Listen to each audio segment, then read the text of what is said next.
I just think, all right, meeting's being live streamed here. Okay, I think we're almost ready to go. Let's see here. It's about getting ready to fire up. I think I like what I'm seeing. Okay. All right. It is another wonderful Thursday night.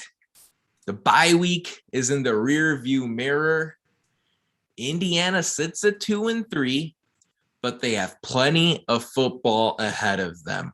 We're going to dive into this matchup against top 10 Michigan State and so much more here on episode 221 of the Hoosier Sound, where we are the official podcast of Indiana HQ. Tonight, I am joined by my normal co-host, Matt Lukens. Matt, we were just talking before this podcast started about how crazy that afternoon of college football was last Saturday going into the night. I've got a thing or two to say about Big Ten divisional alignment, but how much of the college football did you catch back on Saturday? Tons of great games. I had off on Saturday last weekend, so I was very excited to just sit there and watch football all day, and that's what I did. I woke up at 11. I poured myself a cup of coffee and then grabbed a beer and sat there and on my desk on my computer with my two monitors was watching dual screen games. It was a lot of fun. Of course, I put a little bit of money on some of our bets that we made last week and profited on that as well. So can I just give you a shout out? So last week you had mentioned in our Big Ten Picks of the Week segment that none of the underdogs would win, right? Because we have an upset special every week during our segment. And you said none of the dogs would win. And then I followed up by saying, look, if there are no upsets, that would be kind of an upset. And I did the math, Matt. I went to FanDuel Sportsbook and I was like, how much would it pay out if all five of the favorites won last week? And it was 5-1. So if our listeners listened to your comments last week and put a 5-leg parlay on the 5 Big Ten favorites to win last week, a $10 bet would have paid out 50. So that's kind of funny. I want to tip my cap to you there. I got to say this, Matt. So Penn State, Iowa, right? Great game. Amazing environment. Two really good teams going at it. And I don't want this to take away anything from Iowa because they are really good and they're going to make the Big Ten championship game. And if you ask me, they're the Big Ten best shot at getting into the college football playoff. Yeah.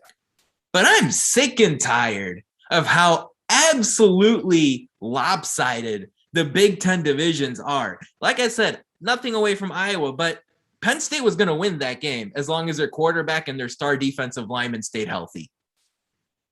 They would have won. They would have walked in to Kinnick Stadium and won that game. And every Big Ten West team, by and large, has swung and missed against the top part of the Big Ten East. I mean, you think about Ohio State, their only loss came to Oregon, okay? And I mean, I look at how you've got 4 top 10 teams right now in the Big Ten East. Yeah. And if you go look at the ESPN S&P Plus ratings, those 4 teams, Michigan, Michigan State, Ohio State, and Penn State, all rank above Iowa in the advanced computer metrics. It is time. Look, Kevin Warren has screwed up a lot in his early tenure as Big Ten commissioner. Here's one thing you can do to straighten yourself out. And man, I'm fired up already on Thursday night.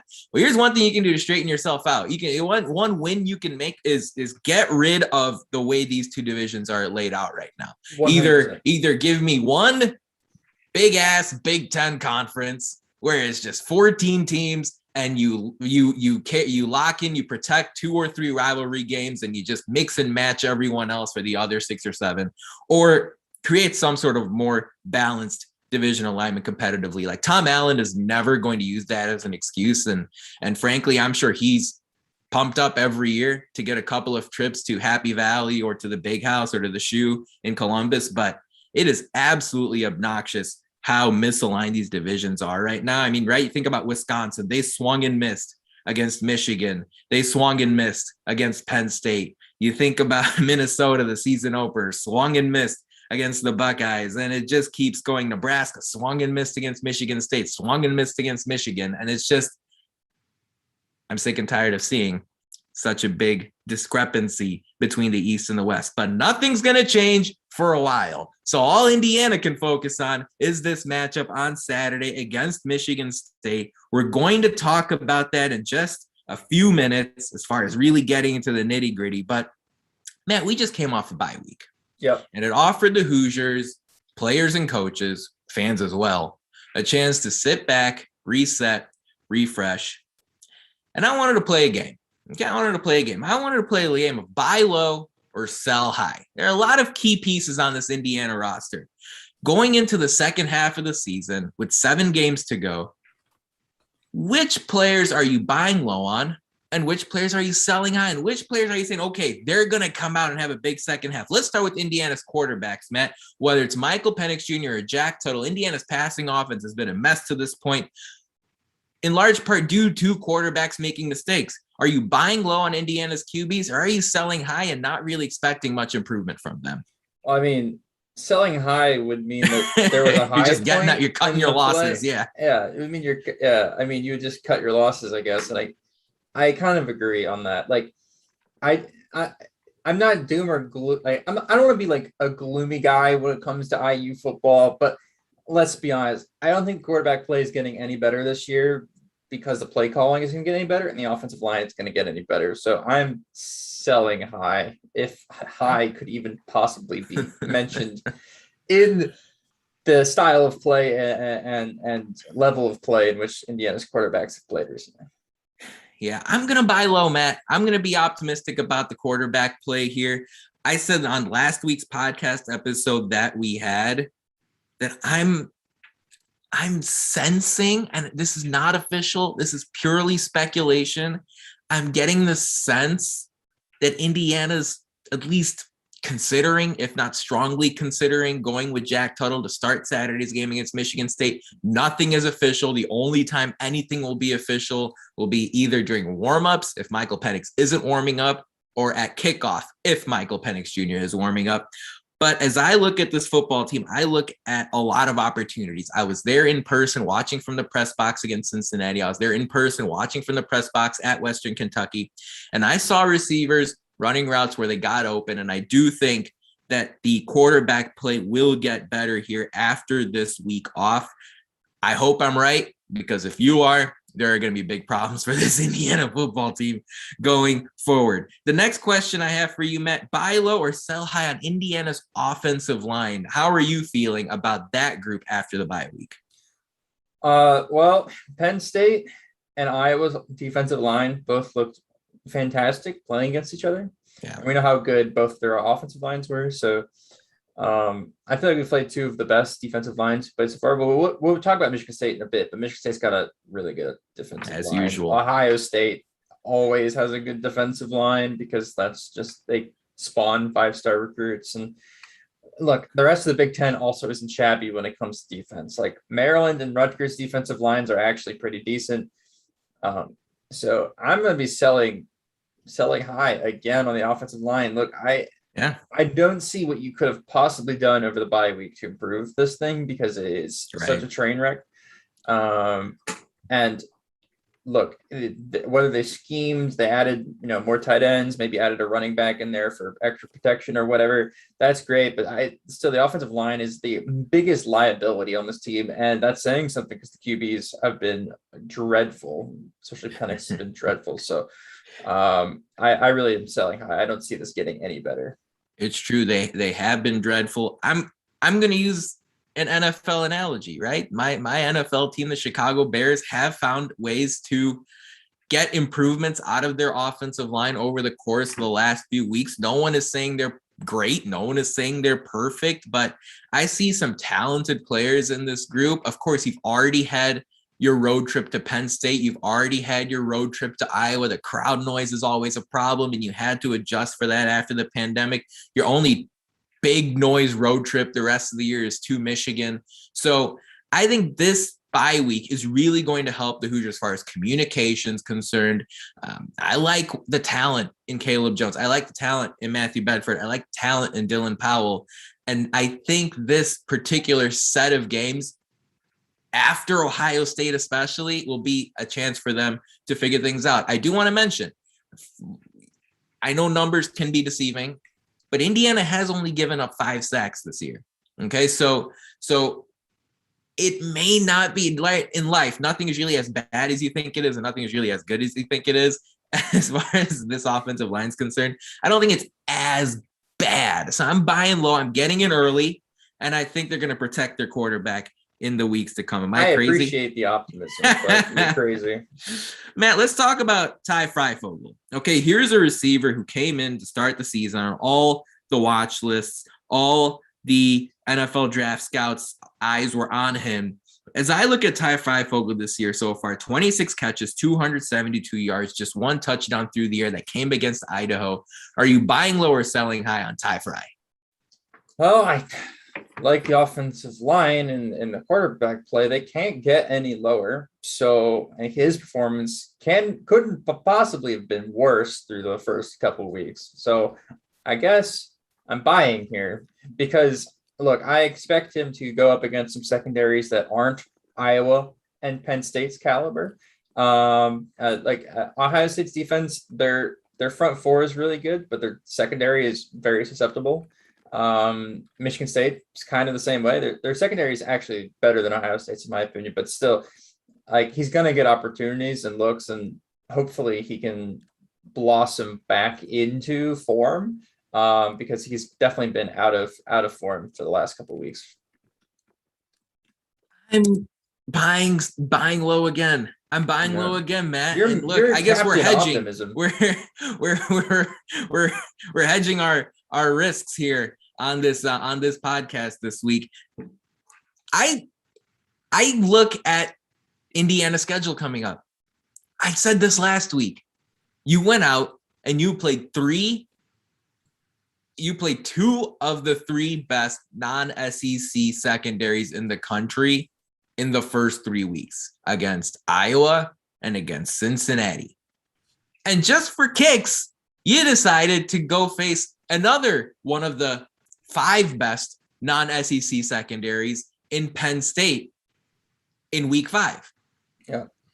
I think this Michigan State secondary, the Ohio State secondary, the Maryland secondary, Rutgers, Purdue, there are going to be lots of chances for Ty Freifogel to put up some gaudy numbers. So I'm buying low on him. I like the skill set. He's got a lot of incentives on the line with the NFL draft around the corner. I'm buying low on Ty Freifogel because he's got so much more. He's got so much more in the toolbox, and I'm looking forward to seeing him use it. Yeah, we've also played the 3 best defenses that we'll play all year. So, and other defenses, their other units, right? Their defensive lines might be even a little bit better than what we've played so far. But the other parts of defense, the linebackers and secondary, there's going to be susceptible to our wide receivers possibly getting open. So if the offensive line can figure their stuff out, like we might have a chance to put up some nice numbers offensively down the road. Yeah, Ty Freifogel, like I said, just one touchdown through this point in the season. I expect him to have at least 6 by the time the regular season comes to an end and that bucket game finishes up. Matt, next up, let's move on to the defensive side of the ball. Mm-hmm. Indiana's pass rush has only recorded 7 sacks this season. 13 teams in the country have fewer. Only 13 out of the 125 FBS teams. Yeah. Buy low or sell high on this pass rush. Ryder Anderson, DeMarcus Elliott, others as well. Talk to me about Indiana's pass rush. Buy low or sell high. Michigan State's offensive line has looked good. Ohio State's offensive line is an NFL offensive line. Michigan's offensive line has looked like an NFL offensive line. I'm buying. I'm not buying. Actually, I'm selling. I'm selling again? high. Oh my gosh, man. Yeah, I don't see this defensive line finding a lot of success in those 3 games. Now, they could pop off against Rutgers, against Maryland, against Purdue, and that would be great. But against the big teams that we're playing, the juggernauts of the East, I don't see us really having that much success rushing the passer. Of course, throwing a little bit of the Kane Womack defense back in there, maybe blitzing some of the corners, blitzing some of the safeties, getting pressure using different schemes might hop back in to the system over the week. They might look at it and go, okay, maybe we missed Taiwan this last week. All right, let's bring him in against Michigan State. Let's try to get him in pass rushing situations. Like, I could see that happening, but I don't see the defensive line creating that pressure. Yeah, and Matt, I can't help but agree with you on that one. And I know Indiana's probably going to get James Head Jr. back in the next couple of weeks. I'm just speculating there too, but but Tom Allen said earlier today that James Head Jr. is making progress in his meeting with the media earlier on Thursday. But I completely agree with you. And I even look at teams like Minnesota and Purdue. I think they're going to keep their pockets clean in the passing game. Again, it was really frightening to me to see Indiana go the entire game against Western Kentucky without recording a sack. And that's a game where Western Kentucky's throwing the ball 30 plus times. So that's very concerning. I love the comments in the live chat. Forrest Gray said Ty Fry Folklore read too many press clippings. And well, I think a lot of players on this Indiana team might be guilty of that. But let's face it, Indiana's not the only team that's had a struggle this season, right? You look at Northwestern, for example, they're having a horrible year. Notre Dame, they lost one of their few really, they lost at home to Cincinnati pretty comfortably. That Texas lost to Oklahoma on Saturday. Yikes. They have like 28-7 or something. My best friend in the entire world goes to Texas law, and he's like becoming a huge Texas Longhorn fan. Yeah. And he texted me and was like, "This is the worst day of my life." He's like, "This is horrible. Why did I choose to do this to myself?" And I was like, "Now you understand what it's like to root for IU basketball." Man, let's talk about Indiana secondary. The shocking stat of the week. The shocking IU football stat of the week is that this defense has only 2 interceptions on the season through 5 games. Yeah. And I've said a lot of positive things about Indiana's schedule. Obviously, it's been really tough, but the one area of the game where it hasn't been all that tough is the quarterbacks that they faced. I would argue that out of the 5 QBs Indiana faced so far, Bailey Zappi, Western Kentucky's quarterback, is the best true passer of the football. Yeah. I've looked at Petrus and Clifford and Desmond Ritter, and Indiana picked off Desmond Ritter once in that Cincinnati game. Are you buying low or selling high on this Indiana secondary? It's not a group that struggled by and large this season, but only 2 picks. Buy low or sell high. Well, before I say that, I got to ask you a question. It's rhetorical, but what do teams need to do in order for us to get interceptions? They need to throw either inaccurate passes, or they need to get flustered and make mistakes, or just make a boneheaded mistake, which we've seen people. Exactly. So what you just mentioned, right? They need to throw inaccurate passes. Yeah. Well, they need to throw in the first place. And then when they are throwing, you need to do something to make them inaccurate, because quarterbacks at this level are naturally accurate quarterbacks, unless you just have a really bad quarterback. And look, the quarterbacks we've played are consistent. They're not great. They're not world beaters. They're not Heisman contenders, but they're consistent. Not. They do what they do well, and their teams know what they do well. Also, the teams that we've played recently like to run the ball. Penn State likes to run the ball. Iowa likes to run the ball. Heck, even Cincinnati likes to start with the run. So all these teams we've been playing like to start the run. Teams that we have been passing the ball, we had opportunities to intercept them. And it's very hard to intercept the ball when your defensive line is getting zero pressure, right? Or damn zero pressure. So I'm buying low. Like the teams that we're playing, Maryland, Rutgers, Purdue, we should get pressure on them in those games. I know I just sold the offensive line out, our defensive line out, but I'm serious that those teams we should be able to get pressure on. We should get some picks down the road. We should get some game-changing plays. I'm skeptical, Matt.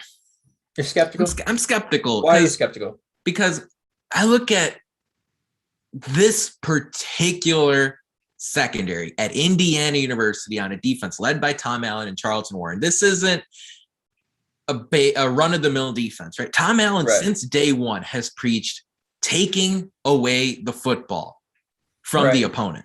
Regardless of who the opponent is, regardless of how or why or whatever, just take the football away. And Indiana has forced some fumbles to this point. They've forced they've recovered 4 fumbles by the opposing offense, which is which is a good sign. You like to see that continue for the rest of the season. But man, I saw Talia Tagovailoa throw 5 picks against Iowa in a game a couple of weeks ago. Yep. I have my concerns, and what's making me even more pessimistic is that Indiana secondary seems to be snake bitten by injuries all year. Yeah. We've seen Reese Taylor banged up. We've seen Jalen Williams banged up, Devon Matthews, Taiwan Mullen. Yep. Coming into the season, that was an area where not only did you expect Indiana to have major production, but that was an area where you expected Indiana would really be healthy. Those 4 guys having that chemistry, having that unity. And I know that Brandon Shelby, the DB coach, and Warren and Allen are trying to get as much as they can out of this team. But now I look ahead and I actually see some great quarterbacks coming up. And I know they're going to throw the ball more, but I think they're going to throw it just as accurately. Peyton Thorne's had a really good season, but then you talk about CJ Stroud and Talia, who is putting up big numbers with Maryland this year. Purdue's passing offense is pretty good. Noah Vedral isn't bad. He's not at the level of the guys I mentioned so far, but I look at all of this and I say, yikes, and of course, Michigan's quarterback, Cade McNamara, threw his first pick of the season just last week. So I'm looking here, I'm going, I don't know, we'll see how it all plays out. The last couple of buy low, sell highs I have for you, Matt. Let's talk about 2 key coaches. Let's start with Tom Allen, the head coach. Are you buying low or selling high on Tom Allen, his vision, his execution as a head football coach here? Second half compared to first half, buy low or sell high? I'm buying low. I mean, I bought in already. I haven't sold. I've been diamond handsing it. So I mean, look, the fact that we're even discussing that the season has been disappointing and we have 3 top 10 losses is it should put in perspective how much this program has changed. We were talking about being disappointed about getting 3 total wins in a season. Like 5 years ago. How dare this Indiana team not beat a top 10 squad? Exactly. Exactly. We played one of the hardest schedules in the country, including 3 road games. Yeah. And we come out here and you expect everything to be fantastic. It's not going to be fantastic. So look, we got Michigan State at home. There's an opportunity this weekend. I hope to see a lot of you out there. Yeah, seriously. This is a beatable Michigan State team. Will we win? No. Stay tuned. But it's winnable. It's winnable. Ohio State at home, also winnable. They look like they can be beat. Now that's a huge task for the defense or whatever. Michigan, you saw how they played against Nebraska. I'm not quite sold on being a top 10 team. I know my friends over in the Wolverine Corner Discord are currently stabbing me in the back. I apologize, but I'm not sold on Michigan either. So there's a chance here we can get another one of those season-defining wins that we need. And that's all that Tom Allen needs to get us. He can sell to people. Look how hard our schedule's been. Look how tough it's been. But look what happened when we had the bye week. We overcame. We figured stuff out. Like, look at our coaching staff. Look at how good we are. There's a chance. There's a shot there in the dark. So I'm buying low. I'm going to buy low too. I look at this Indiana team and I think by and large, there is too much. There's too much negativity around the IU football circles for a team that has been dealt a very difficult hand to start the year. Now, I'll be the first one to say that. First of all, that game against Western Kentucky, not too encouraging. And second of all, Indiana, if they come out after this bye week, historically, something they've done well in the Tom Allen era coming out of a bye week.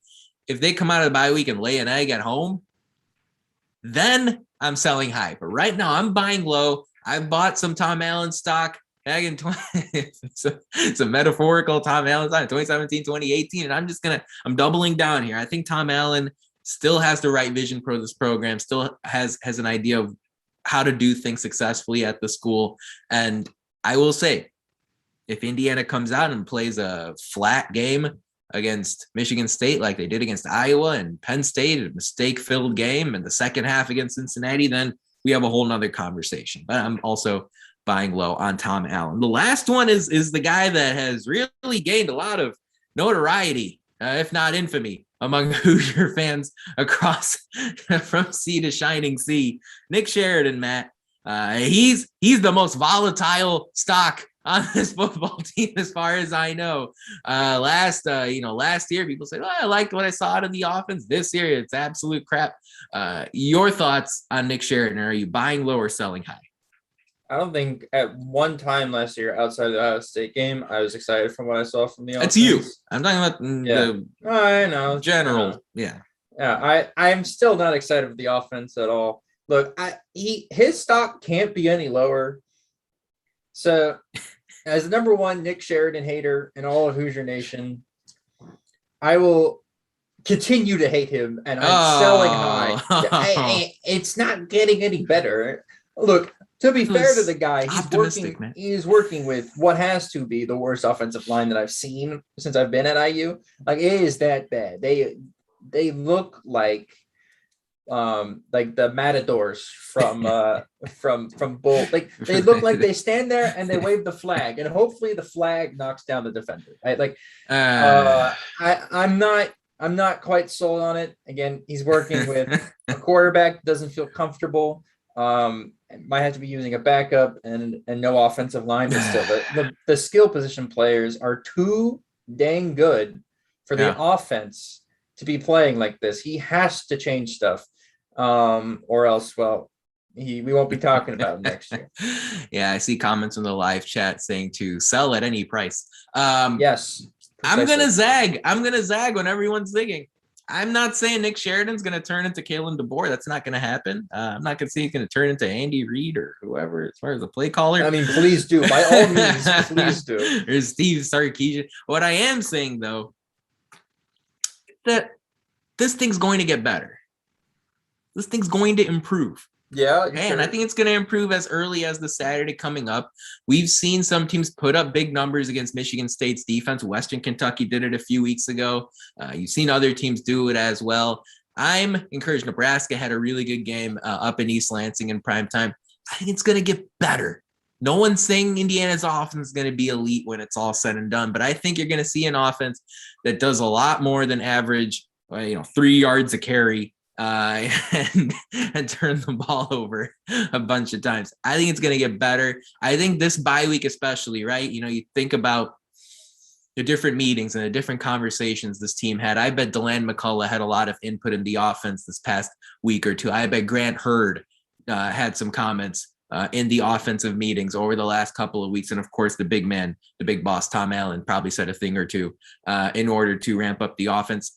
Allen had more than his fair share of criticisms of his own offense over the course of the last 2 weeks in sessions with the media, saying that the play calling's got to get better, the execution's got to get better. It is all up in the air as far it's all on the line as far as the different parts of the offense he wants to see get better here. So I know they must have had a lot of serious talks and discussions. So we just took that bye week, Matt and we took that bye week to assess this Indiana football team on different aspects of the game. So we can't wait to see what happens here for the rest of the season. First, now it's time for Who Won the Week this past week in IU sports. An Indiana star basketball player, Trace Jackson Davis, deserves the nod. A lot of candidates this week. I'm not gonna lie. Yeah. Indiana's field hockey team pulled off a top 25 upset this past week.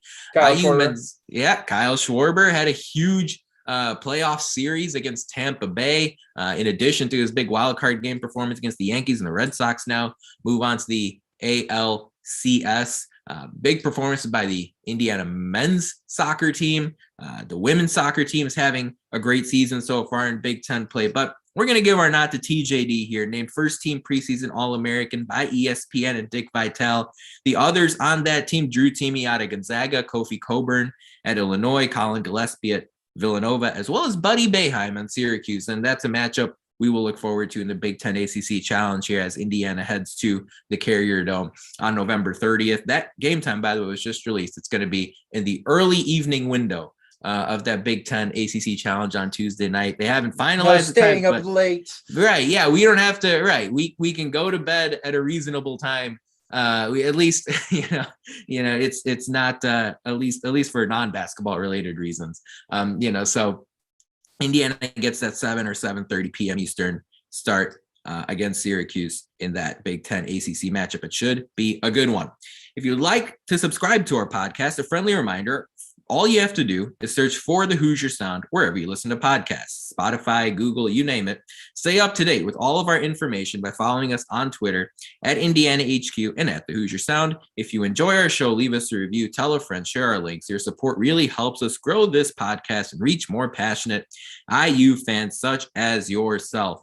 Matt, here we go. Michigan State comes to town, 10th ranked team in the country per the AP poll. They're the 9th ranked team in the country in the coaches poll. It's a noon Eastern kickoff on Saturday afternoon from Memorial Stadium in Bloomington. You can watch the action on FS1 if you are unable to attend the contest. Indiana is currently a 4.5 point underdog. The over-under is 48.5, so you can do the math. It's supposed to be something like a 26-22 or 27-22 Michigan State victory, according to the odds makers. The Spartans already have bagged 3 true road wins at Northwestern, at Miami, Florida, as well as at Rutgers. Michigan State is the 15th ranked team in the country per the ESPN S&P Plus ratings, the 28th offense and the 18th defense in college football. Indiana is 59th in the same rating system, 77th offense in the country, and 31st defense. I talked about Indiana's success coming off a bye week under Tom Allen. Back in 2019, they did it twice. They beat Rutgers coming off a bye week 35-0. They lost to Penn State on the road, but it was only a 7-point loss coming off a bye after they beat Northwestern at Memorial Stadium. So it was a close loss. They got, they came down to the final minute in that game. Back in 2018, Indiana bounced back after their bye week and beat Maryland by 2 points. And in 2017, Allen's first year, Indiana came off of a couple of weird situations. They had a weather affected bye week where they had to postpone a game, and then the following week they crushed Georgia Southern. Earlier in that season, remember, Indiana started with that Thursday night home opener against Ohio State, so they had a few extra days to prepare for a road trip to Virginia, and in that game, Indiana came away with a comfortable win on the road in Charlottesville. So Indiana pretty successful under Tom Allen coming off the bye. Matt, Michigan State has an electrifying offense. Normally, we associate the Spartans with a strong defense, and they've got a good one. We talked about it earlier. But Kenneth Walker III has had an insane start to the season. He has entrenched himself in the Heisman Trophy discussion. Yep. Before we talk about other Michigan State key players, tell Hoosier Nation what they need to know about Kenneth Walker III and how Indiana can do anything to limit him or at least slow him down against Indiana on Saturday. They've played 6 games. He has 9 touchdowns, 913 yards. He's averaging 7.1 yards per carry, and he has a 94-yard touchdown. The guy is running over defenses literally by himself. Peyton Thorne hasn't had to do much, even though he has 14 touchdowns on his own, by the way, as well. Right. He is doing everything for this offense. Definitely unlocking a ton of stuff for the offense as well. He's caught a touchdown as well, so he has 10 touchdowns total on the season, which is about all you can ask for from your running back. There's a reason why he's a Heisman contender. Look, he does everything well. He's an NFL 2nd round, 3rd round draft pick this next year for sure. He's an NFL ready back right now. He can do pass protection very well. He can catch screens very well. He's good with his hands. He's an all-down back. He's good in short down situations. He's good in 1st and 10s. He's very patient in the hole. Look, Kenneth Walker is the real deal. If we want to beat Michigan State, you got to beat Kenneth Walker. And right now they're 6-0. Not a lot of people have been able to beat him so far. He has over 100 rushing yards more than the 2nd highest rusher in the country.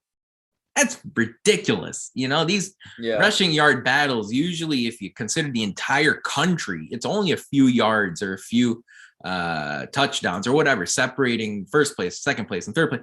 He has a lopsided lead over the second highest rusher in the country. He's got a 350-yard lead over the second highest rusher in the Big Ten. And this is a conference that prides itself on running the football. And ever since day one, it's been great running backs at every school you can imagine. Kenneth Walker, the one comparison I can see is someone, he's kind of Michigan State's version of Tevin Coleman, where you basically look at the numbers and you say, man, he's almost a guarantee for 150 plus rushing yards. And maybe the game plan for Indiana is to just limit everything else. Yep. It's interesting. We'll get into how Indiana can affect this, but Walker, the one interesting aspect of Walker's game that I'm curious about is his workload. He is somebody that has carried the ball a ton to start the season through 6 games. His lightest game of the season came in week 2 where he carried the ball 7 times. Otherwise, talking about 23 carries, 27 carries, 19 carries, 24 carries, 28 carries. Is there any possibility he wears down? That's not a question you have to answer, Matt. It's a question really for Michigan State's coaching staff to answer. I don't want to answer that question either. It'll be interesting. And what's fascinating about Walker is that he wasn't a Michigan State recruit. Remember, this is a new coaching staff, right? Mark D'Antonio left just a couple years ago. It was Mel Tucker's first year in 2020. Walker's a transfer. In the year of 2020, Walker was not on Michigan State's football team. On January 4th, he put his name in the transfer portal. He used to play at Wake Forest, had 13 touchdowns last year for the Deacons. Wake's doing pretty well. I can only imagine how much better they would be if Walker stayed on that football team in 2021, but he's making a massive splash for Michigan State. But as we talked about, plenty of other weapons on this offense. Jalen Naylor and Jaden Reed, 2 lethal receiving options that Michigan State has. Both guys went for over 200 yards last week against Rutgers. And then you have quarterback Peyton Thorne, who put up 300 passing yards last week against Rutgers as well. And he's somebody who has the second highest passer efficiency rating in the Big Ten behind CJ Stroud. So Matt, let's just talk about Indiana's defense versus Michigan State's offense first. I'm going to put you on the spot here. Do you think Indiana's key to success is slowing down Kenneth Walker, or do you think it's slowing down everything else and letting Walker do his thing? Slowing down Walker. I mean, let's be honest. Teams that can establish the run are so hard to beat because then it opens up the pass. So you just got to sell out on the run and hope that your DBs can win one-on-one on the outside. And look, if Tyron Mully's healthy, maybe Reese Taylor's back healthy, I actually believe that IU can not maybe win 100% of those matchups, but win enough that it could benefit IU in the end. So I'm taking away Walker because like he's basically been an unstoppable force, an immovable object in their offense. And somebody's got to do it. And I think Pate, our linebackers, our defensive line can be up to the task for it. They haven't really shown that they've been up to the task so far this year, but with the bye week to sit there and 2 weeks to analyze and work on stuff, I'm hoping that'll be the case.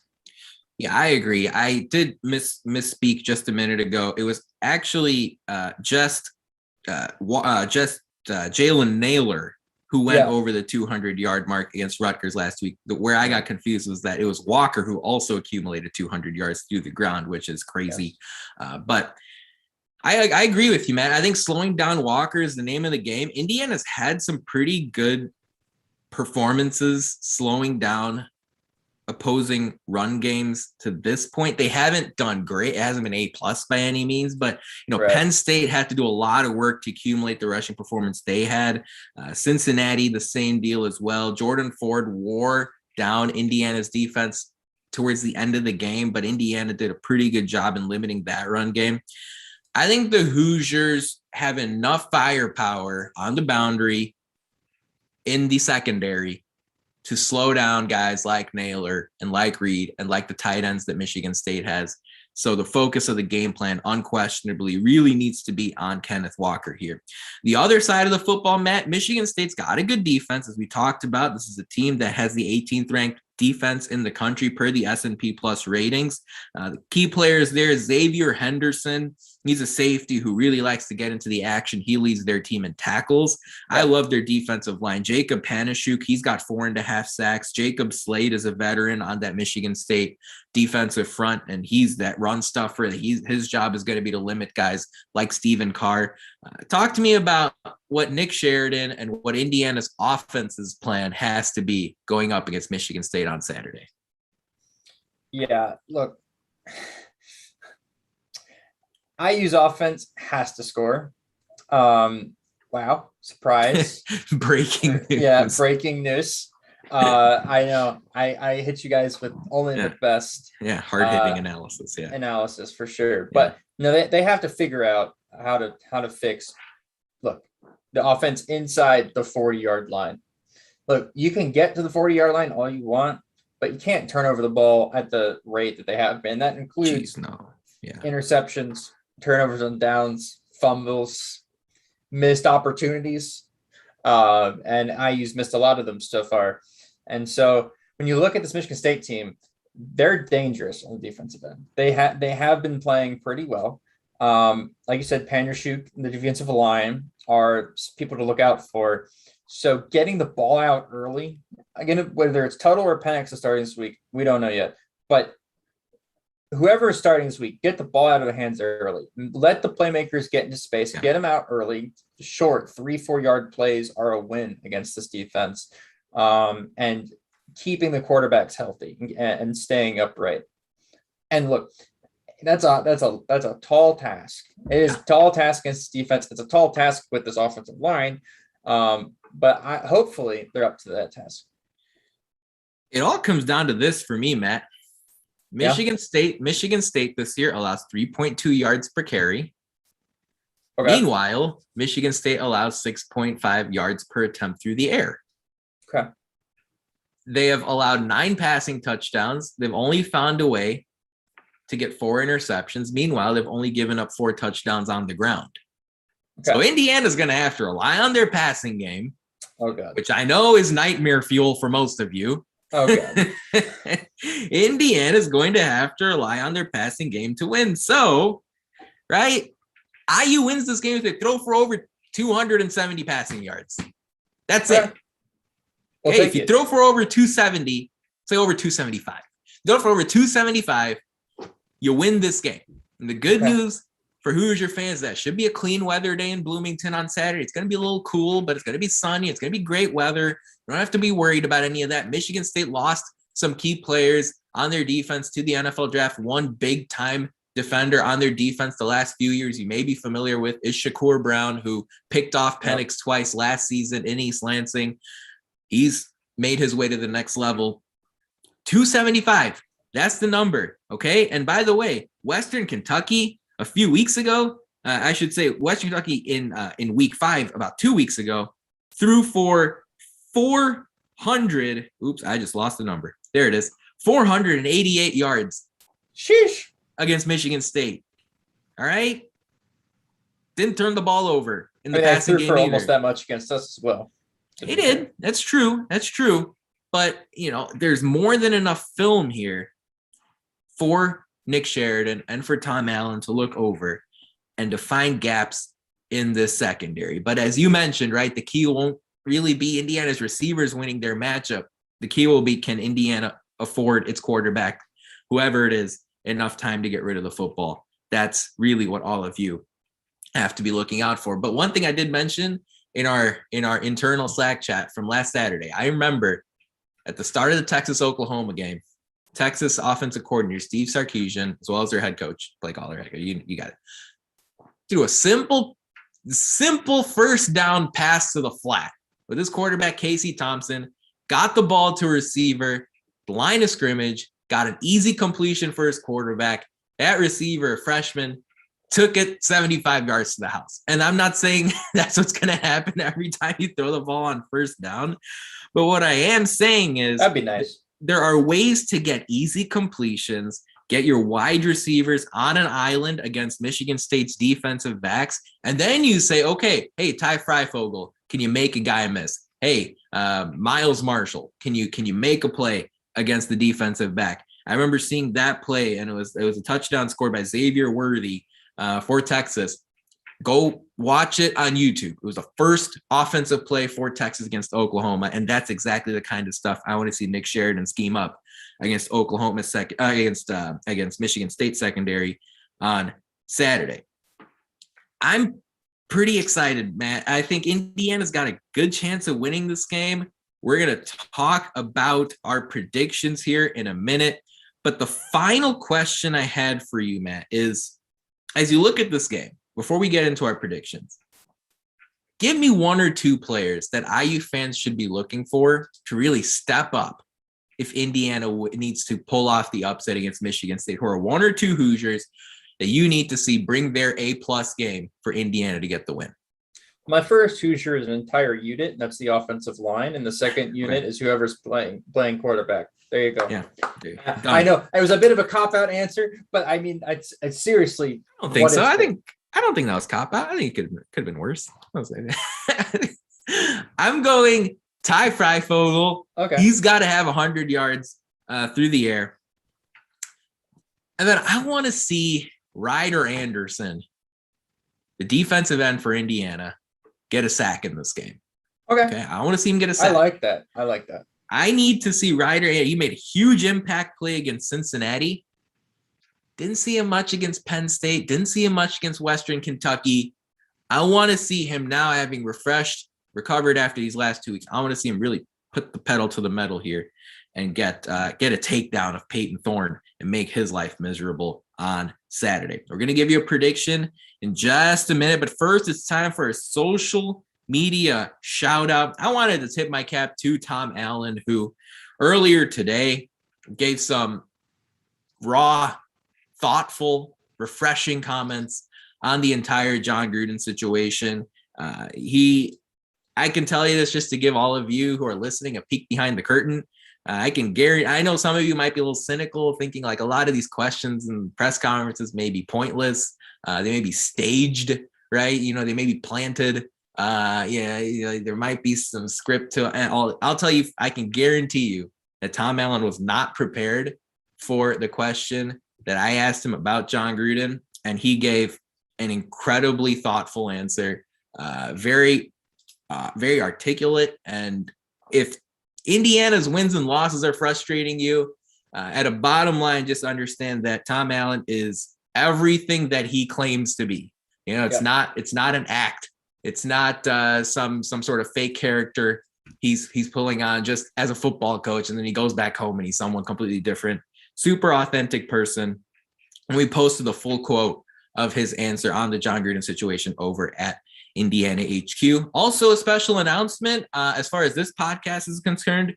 We've been moving the show around different days of the week, just trying some things out. We are going back to Tuesdays every week starting next week. So keep that in mind going forward. All right, Matt, let's hit some key questions here. I'm going to ask for a prediction in just a moment, but first, in a nutshell, right, in football, when you take special teams out of it, there are four aspects to the game: as rushing offense, rushing defense, passing defense. Right.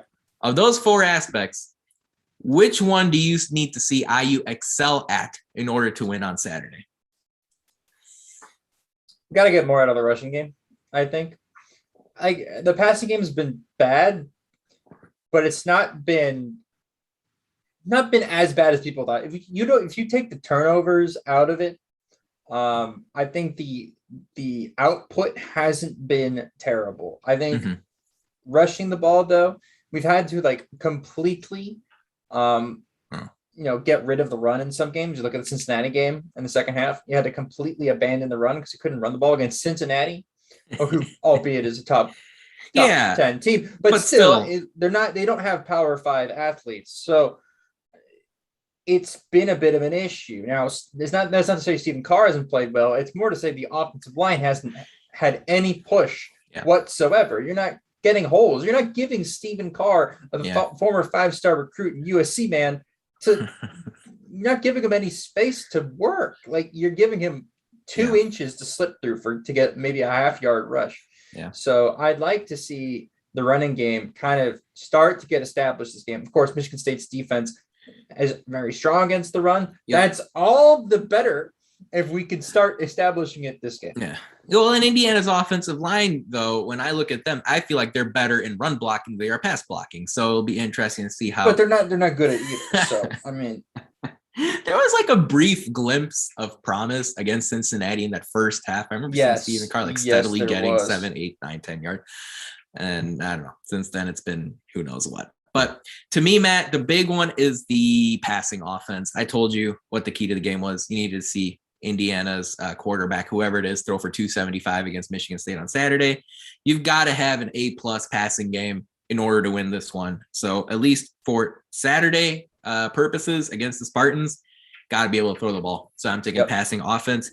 The reason this question comes up is because over on the Hoosier Sound Twitter account, that is our weekly podcast poll. I asked all of you who follow the Hoosiers this question on our Twitter account at the Hoosier Sound, and the passing offense leads the way with 52% of the vote. It is in the early going, and this poll will be up until kickoff, but 52% of you over the 130 that have voted to this point say passing offense is the biggest key. Run defense, 27%. That comes in second. Hoosier Nation, not stupid. They know how big Kenneth Walker is to that Michigan State attack. Matt, 17% of you, them agree with you, saying that rushing offense is key. That comes in third. And then coming in fourth is the pass defense. Of course, Tom Allen, Indiana's head coach, will probably say we need all four aspects of the game to be excellent. But that's a cop-out answer as far as this poll is concerned. So anyway, Matt, let's dive right in to our prediction for this coming Saturday. Indiana, number 10 Michigan State. It's a home game for the Hoosiers. Noon on Saturday.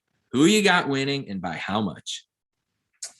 Yep. So sorry, IU fans, but I like to be right more than I like to pretend like I'm optimistic about this football team. I'm not very optimistic about this football You're team. real. You're authentic. I'm real. Man. I'm authentic. Genuine. Yes, yeah. I'm genuine.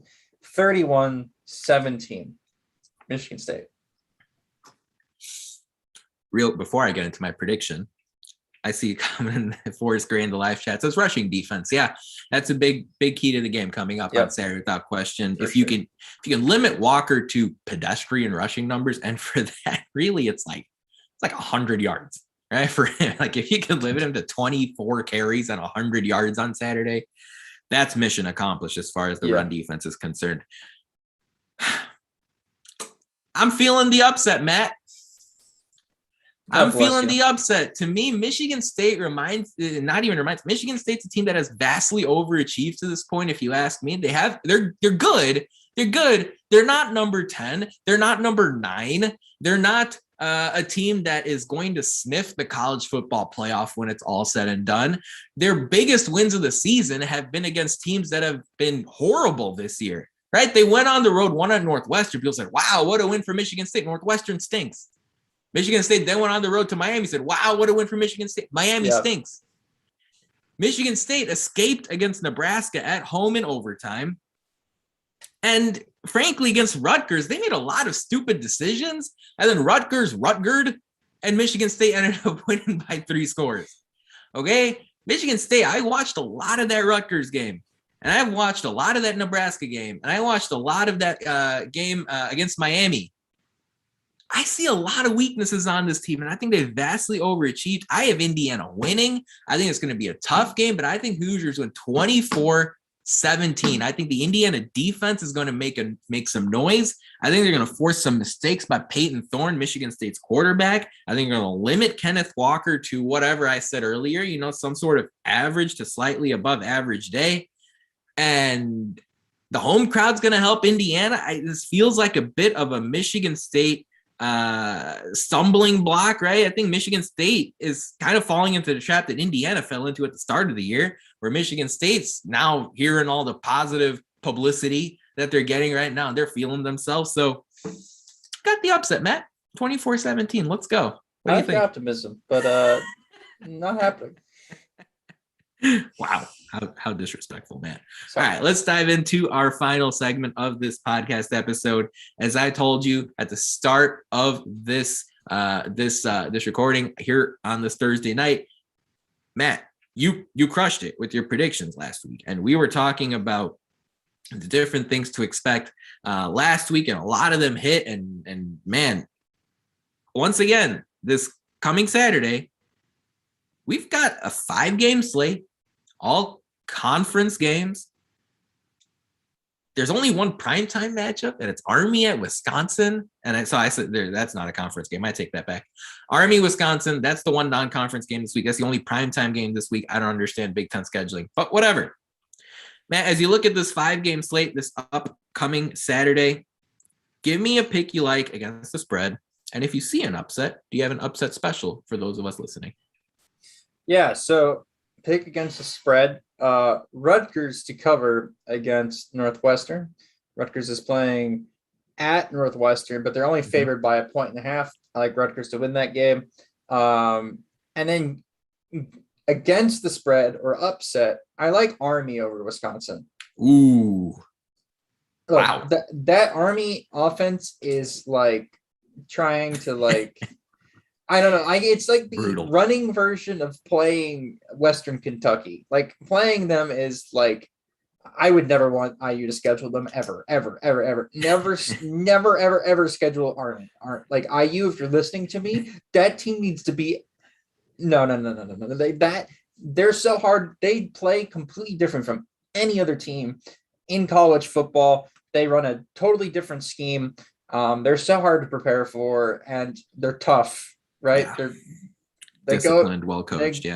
They go to West Point. They're just, some of them are just built different. They're tough mofos. So give me Army to upset Wisconsin. Give me Rutgers to beat Northwestern on the road. And you can thank me later when you put $10 on that. Oh, man. Well, I should have listened to you last week. That's all I know. My pick against the spread is going to be Minnesota covering 4 at home against Nebraska. I've given my fair share of criticism to Nebraska over the years. They have been better this season, but they're experts now, not at losing, but just at losing closely. Like, they're not making a bowl game. They're almost there. They're getting yeah, there. almost counts for a lot. Yeah, they're doing great. Yeah, they're not losing lopsided. They're losing close. All right, congratulations. Like, they're not, like, look at Nebraska's schedule. They're not making a bowl, especially if they lose on the road to Minnesota. Nebraska probably has more than enough talent to win this game. I just think Minnesota will keep it close. I like the Gophers getting 4. And then I told you guys just a minute ago, I like Indiana to win. I am oddly confident that Indiana finds a way to get a win on Saturday. I believe in what Tom Allen is what his comments have been over the course of the last 2 weeks. I think they're going to refine. I think they're going to overhaul some big things on offense. I think they're going to refine some things on defense. I will say, though, regardless of what we've said to this point in this podcast, keep an eye out for some key start or sit decisions as far as defensive backs for Indiana on Saturday morning. So make sure you stay tuned to Indiana HQ Twitter account, right? Key players, are they warming up or not? We know about Michael Penix Jr., but is Taiwan Wallen warming up? Is Raheem Lane, Indiana starting safety, is he warming up? Those are some key questions, especially Reese Taylor as well. Key questions for Indiana's defense going into Saturday. So, Matt, as we wind down here on this Thursday night, do you have any final thoughts here, whether it's related to IU football or anything else going on in the world? What are your final thoughts as we wind down here on episode 221? Well, it's nice to have all the sports back. This is the best time of year because you have basketball starting to come back. Season starts in 5 days. Hockey just started up. Football's in the full swing. It's almost November. It's October right now, but it's almost November in baseball. So baseball's doing well. We got the Dodgers and Giants tonight. Have some money on the under in that game because, as you know, which winner takes all in the NLDS Game 5. So look, a lot of stuff going on, a lot of fun. College football again this weekend should be fun. It's just Nithin, it's so nice to have sports back, and I'm so excited for college basketball. It'll be starting up in a couple weeks here as well. So you're right on that. No, it's a great time of the year. You just had some big World Cup qualifiers this past week, all around the world. So, no matter that your sport, There seems to be something going on, without a doubt.